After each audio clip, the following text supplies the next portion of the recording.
রাজ্যে প্রথমবারের জন্য বিজেপি সরকার তার 100 দিন পূর্তি হয়েছে, অর্থাৎ সফলতার সাথে 3 মাস অতিক্রান্ত করেছেন। পরিবর্তনের এই 100 দিন, পরিবর্তনের এই যাত্রাটা কেমন লাগলো? সত্যি অন্তর থেকে বলতে হয় যে আমরা একটা এমন অকালের মধ্যে দিয়ে গত 15 বছরে অতিক্রান্ত করেছি। সেই 15 বছরের পর আমরা একটু নিঃশ্বাস নিতে পেরেছি, কিন্তু নিঃশ্বাসের যে নেওয়াটা সেটা এত দ্রুত এত ভালো হবে আমরা নিজেরাও কল্পনা করতে পারিনি।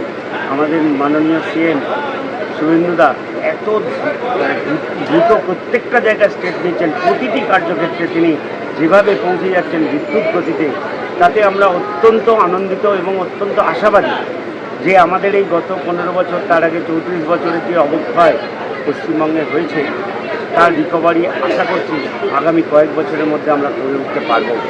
সমস্ত কলকারখানা ফিরে আসবে, শিক্ষা, স্বাস্থ্য, সমস্ত ব্যবস্থা আবার পুনরুজ্জীবিত হবে এবং ভারতবর্ষের মধ্যে এই বাংলা আবার তার শ্রেষ্ঠত্বের শিরোপা ফিরে পাবে।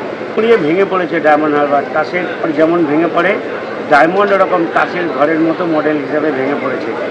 আর মাননীয় অভিষেক বাবু তিনি এখন তার চোখের সামনেই দেখতে পাচ্ছেন তার সেই তাসের ঘরের ধ্বংসাবশেষ কীভাবে চারিদিকে হাওয়ায় ছড়িয়ে ছিটিয়ে যাচ্ছে। মানুষ চারিদিকে যেভাবে ভারতীয় জনতা পার্টির প্রতি আশাবাদী ছিলেন এবং যেভাবে তারা সার্ভিস পাচ্ছেন, প্রতিটি কার্যকর্তা যেভাবে মানুষের পাশে দাঁড়িয়েছেন, অন্নপূর্ণা যোজনা যেভাবে অ্যাট এ টাইম এত লোককে দেওয়া সম্ভব হয়েছে, সেটা কেবলমাত্র আমাদের সমস্ত কার্যকর্তার সম্মিলিত প্রয়াসের ফলেই হচ্ছে এবং মানুষ এই পার্থক্যটা বুঝতে পারছে।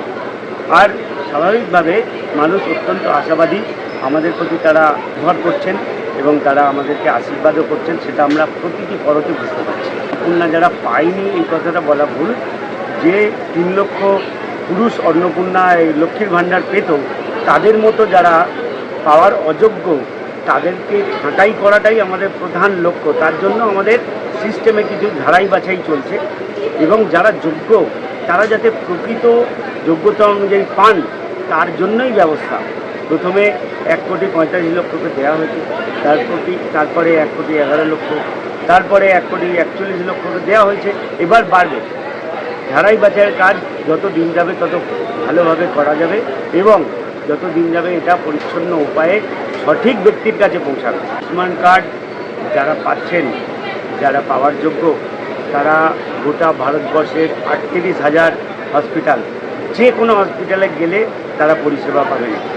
দ্বিতীয়ত, মুখ্যমন্ত্রীর যে স্বাস্থ্য বিমা, তাতে যারা আয়ুষ্মান কার্ড কোনো কারণে পাবেন না বা ওখানে যে যোগ্যতার বিষয় আছে সেটা ফুলফিল করতে পারবেন না, তারা মুখ্যমন্ত্রীর স্বাস্থ্য বিমার সুযোগ পাবেন এবং পশ্চিমবঙ্গের সমস্ত হসপিটালে তারা সেই সুবিধা পাবেন।